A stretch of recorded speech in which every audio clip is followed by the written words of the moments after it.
مفيش شك ان الصوره المصغره هي اول سبب من اسباب نجاح الفيديو، لانها اول حاجه المشاهد بيشوفها وبعد كده بيبدا يقرا العنوان. في الفيديو ده انا هقول لك على اسهل تطبيق ممكن تحتاجه علشان تقدر تعمل صوره مصغره بكل سهوله على الموبايل في اي وقت وفي اي مكان، والتطبيق مجاني بالكامل.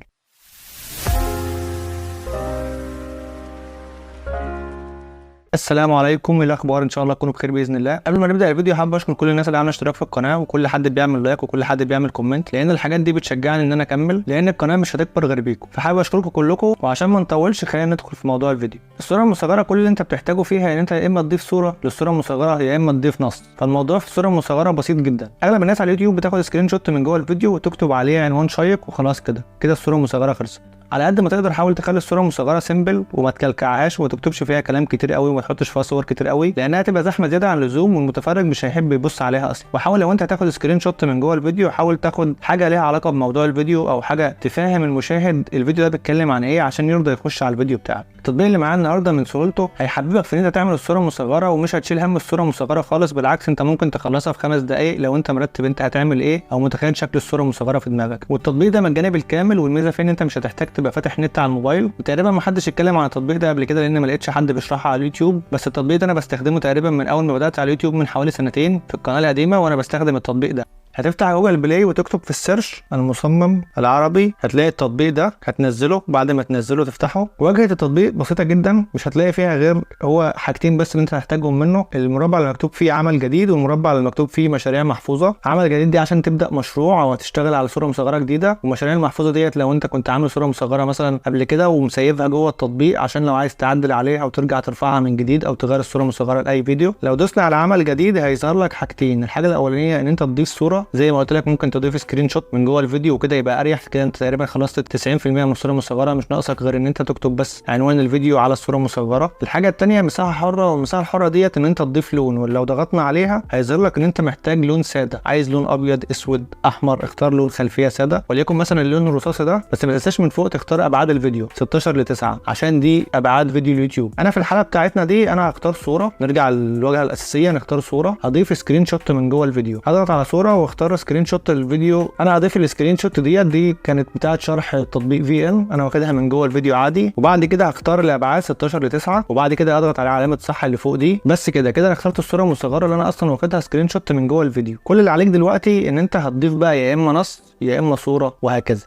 الواجهه زي ما انت شايف بسيطه جدا ومفيش فيها شغل كتير، عشان كده بقول لك انت ممكن تستخدم التطبيق ده لوحدك. اول حاجه تحت على الشمال هتلاقي مكتوب الكتابه دي ان انت تضيف نص. بعد كده الفرشاه لو انت عايز ترسم بايدك على الصوره المصغره. بعد كده الاضافات لو انت عايز تضيف صوره او ملصقات او اشكال، يعني مثلا دايره، مستطيل، مربع، الاشكال دي، الرسومات دي. او انت عايز تضيف عبارات، في عندك هنا عبارات. الخط العربي بتاعنا مثلا انت عايز تضيف كلمه محمد عليه الصلاه والسلام، انت عايز تضيفها مثلا على الصوره المصغره وتصغرها وتحطها مثلا ايه في جنب كده مثلا. ففي اشكال جاهزه ان انت تستخدمها. الحاجه الثالثه وهو التشكيل، لو انت بتعمل محتوى اسلامي وعايز تستخدم التشكيل بتاعهم تقدر تستخدمه. بعد كده المؤثرات واللي انت بتقدر تغير منها شكل الصوره المصغره زي الكونتراست والحاجات دي كده مثلا. كده لو انت جيت لعبت فيها هتبص تلاقيها بتغير لك الوان. فلو انت عايز تغير لون الصوره المصغره وتخليه مثلا منور، يعني هو مثلا في الفيديو هادي او في الفيديو بتاعك الصوره المصغره اللي انت واخدها سكرين شوت كانت سيمبل وهاديه، بس انت عايزها تخليها فقعه في اللون مثلا وهكذا. بس كده الهندسيات دي مش شغاله في التطبيق فما تشغلش دماغك بيها. بعد كده عندك فوق هتلاقي عندك علامه اضافه ديت لو انت عايز تبدا مشروع جديد. دلوقتي هقول لي اخرج من التطبيق وابدا مشروع جديد ولا لا، ارجع تاني. بعد كده اللي بعدها الروتيشن، لو انت عايز تستخدم التطبيق بالعرض كده،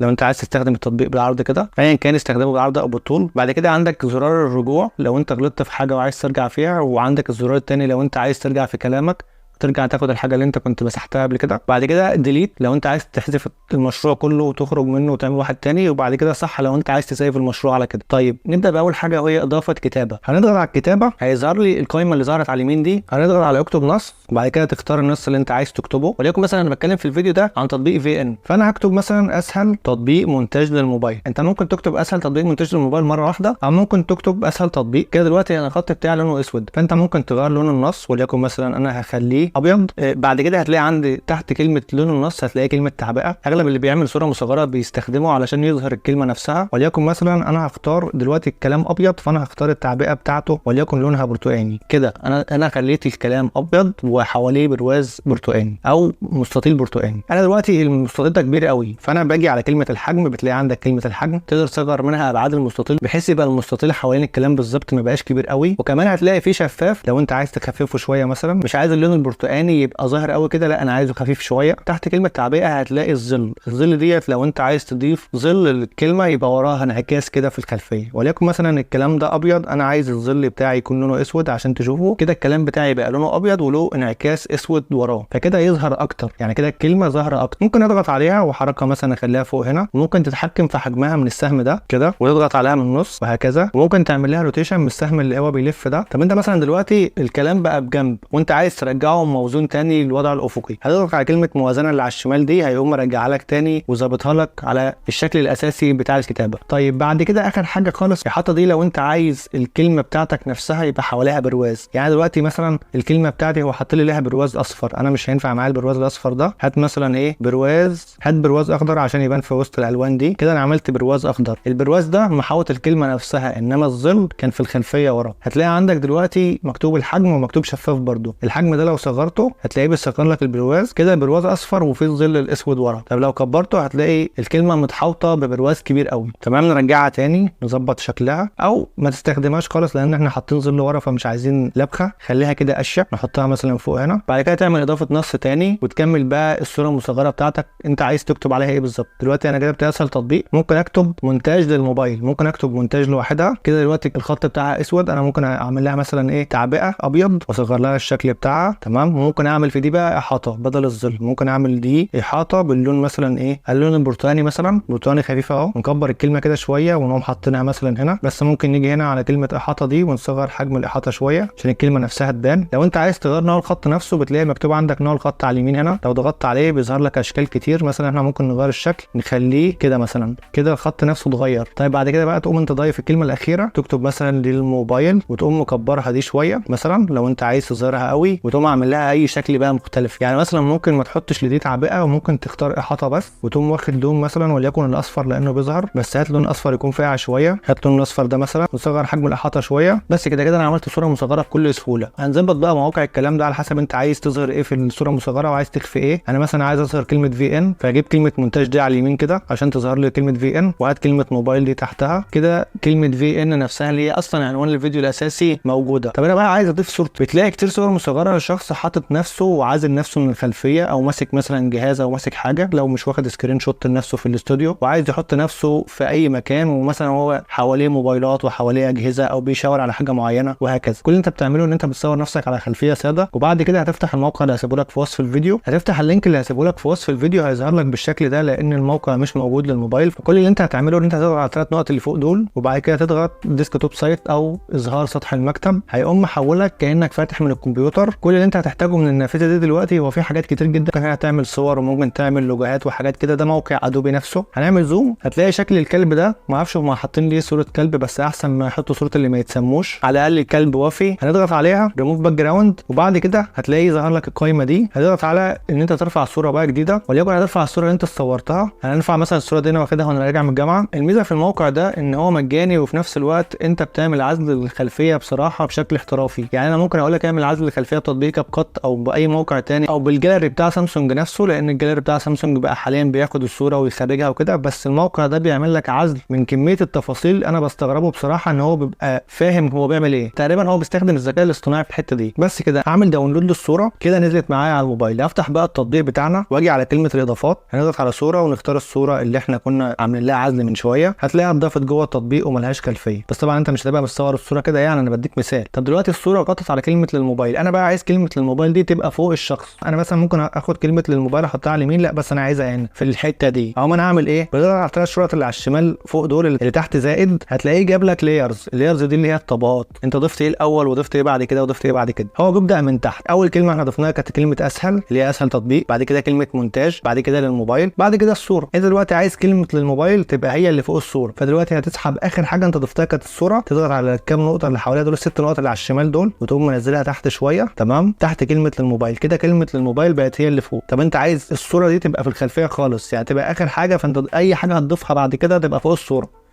تقوم ساحب الصوره، تقوم واخدها تحت خالص كده، كأن الصورة اللي انت خدتها عزل دي هي اول حاجة انت ضفتها في الصورة المصغرة. يعني مثلا لو جبنا اسهل تطبيق وحطيناها هنا بقت فوق الصورة، لو جبنا كلمة مونتاج وحطيناها هنا بقت فوق الصورة، وهكذا. فمن اللايرز اللي على الشمال دي انت بتختار انت عايز ايه فوق وانت عايز ايه تحت. بس كده نرتب بقى ايه اللي احنا عملناه ده. هات اسهل تطبيق، وهات مونتاج، وهات للموبايل. والله عايز اكبر دي مثلا، لو ضغطت على الصورة هتلاقي ظهر لك على الشمال حاجات تانية، تكبير وتصغير وموازنة تاني زي ما قلت لك. لو انت ميلت الصورة يمين او شمال وعايز ترجعها لوضعها تاني. بعد كده لو انت عايز تعمل لها رأس او افقي، مثلا لو ضغطت على الراس دي شقلب لي الصوره كده مثلا. طب لو ضغطت على افقي هتعمل لها كده ميرور، اللي هي كانك حاططها قدام مرايه. عندك بقى اخر حاجه كلمه 3D انا بستخدمها كتير في الصور المصغره بتاعتي. لو ضغطت على الصوره اللي انت حاططها على الصوره المصغره، او ضغطت على الكلام نفسه، مثلا كلمه للموبايل، انا مش عايز كلمه للموبايل بالشكل ده، انا عايزها 3D. اضغط على كلمه للموبايل وبعد كده اضغط على 3D، هيقوم جايب لي تحت مكتوب 3D وجنبها افقي وراسي. لو انت حركتها يمين او شمال هتبص تلاقي الكلمه بتلف معاك. انا مثلا عايزها كده، وعايزها مثلا مايله كده شويه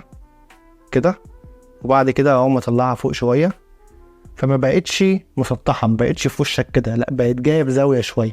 فانت ممكن تستخدمها ك 3D. نفس الكلام بالنسبه لاسهل تطبيق ومونتاج والحاجات دي كلها، او الصوره نفسها اللي انت حطيتها ممكن نعملها 3D ونقوم جايبينها بجنب كده مثلا كده او كده، براحتك بقى. شوف انت عايز تعمل ايه واعمله. عايز ترجعها زي ما كانت تضغط على موازنه كده، الكلمه رجعت تاني هي زي ما كانت. والصوره كمان لو انت ضغطت على الصوره وبعد كده ضغطت على موازنه كده هو رجع لك لشكلها الاصلي. وبس كده. لو انت جيت تستخدم التطبيق ولقيت نفسك مش عارف تحرك نص او صوره من جوه التطبيق ولقيت الدنيا دخلت في بعض، لو انت ضغطت على اي كلمه او اي صوره بتلاقي علامه سهم كده اللي هي المؤشر دي، هتضغط عليها وتسحب منها الكلام، هي دي اللي هتحرك لك الكلام. تمام. بعد كده في عندك برضو زائد دي اهي، لو انت ضغطت عليها بتلاقيه بيقول لك ايه نسخ العنصر او قفل العنصر، ان هو لو انت اتحركت على الشاشه ما يتحركش معاك يمين او شمال. عندك الكوبي، عندك النسخ، عندك اللصق، وهكذا. عندك حذف العنصر خالص. يعني مثلا انا والله اسهل تطبيق دي شكلها عجبني، اقوم جاي على كلمه اسهل تطبيق دي واقوم ضغط على علامه الزائد الحمراء دي، هيقوم جايب لي عندك اختيارين، يا اما تعمل تكرار يا اما تعمل نسخ التنسيق بس. انا مثلا هعمل لها تكرار اهي كده، بقى عندي كلمتين، اخدها كده اظبط التنسيق بتاعها واقوم مغير لون النص مخليه ابيض كده خلاص. انا بقى ممكن اغير الكلمه دي واحط حاجه ثانيه. بس كده احنا كده خلصنا الصوره المصغره، وده اسهل تطبيق انت ممكن تحتاجه عشان تعمل صوره مصغره. زي ما قلت لك سكرين شوت من جوه الفيديو، وعزل الخلفيه هتعمله اونلاين على موقع ادوبي. وبعد كده الكلام عايز تحطه 3D، عايز تحط له خلفيه، عايز تحط له برواز براحتك. بعد كده الصوره نفسها عايز تحطها برده نفس الكلام 3D او حاجه من دي. عايز تحط اضافات، عايز تغير شكل الصوره نفسها بعد ما خلصت مثلا والله انا مش عاجبني الالوان دي عايز اغيرها، باجي على المؤثرات واقعد العب في المؤثرات. انا مثلا عايز اخليها غامقه كده مثلا كده، شايفها احلى. عندك مثلا البلور، ممكن تعمل لها بلور فيضبب لك الصوره نفسها اللي انت كنت حاططها ورا. بلور اللي هي النقطه اللي نازله لتحت دي، لو ضغطت عليها هيعمل لك ان انت الصوره ورا بقى فيها زغلله. تمام. انا مثلا كده خلاص، انا كده مثلا عجبتني، اقوم ضاغط مثلا كلمه الموبايل دي بس هجيبها كده شمال شويه، وكلمه مونتاج دي هجيبها مثلا هنا كده. مثلا انا خلصت وعجبتني الصوره المصغره وخلاص هنزلها، هنضغط على علامه الصح الزرقاء اللي فوق دي. اول واحده هي حفظ الصوره JPEG، هتضغط عليها كده هو حفظ لك الصوره المصغره. عندك برده ممكن تعمل حفظ للمشروع احتياطي، والله انا هعمل حفظ للمشروع هنا، حفظت المشروع عشان لو حابب اعدل عليه تاني. حفظ المشروع دي لو خلاص خرجنا وقفلنا التطبيق، انا هقفل التطبيق خلاص اهو وافتحه من جديد، هاجي على المشاريع المحفوظه هتلاقيه ظاهر لك هنا الصوره اللي احنا كنا شغالين عليها اهي، لو انت عايز تعدل عليها تاني وهكذا. وخلاص كده. وبكده نكون وصلنا لاخر حاجه انت ممكن تكون محتاجها عشان تبدا قناه يوتيوب. احنا اتكلمنا عن المعدات اللي انت ممكن تحتاجها، وبعد كده شرحنا تطبيق VN، والنهارده اتكلمنا عن ازاي تعمل صوره مصغره بشكل بسيط جدا. ما تصعبش الموضوع على نفسك. ما اعتقدش بعد كده ان انت ممكن تكون محتاج حاجه تانية غير ان انا ممكن اقول لك برده ازاي تفلتر الصوت بتاعك بالموبايل. وممكن مثلا لو انت عايز تحط صوره مصغره لفيديو شورت مثلا، فممكن نعمل عنهم فيديو ان شاء الله بعد كده. لو عندك اي سؤال اكتبه لي في كومنت تحت الفيديو، وما تنساش تعمل لايك وتشترك في القناه وتفعل زر الجرس. اشوفكم على خير الفيديو الجاي ان شاء الله.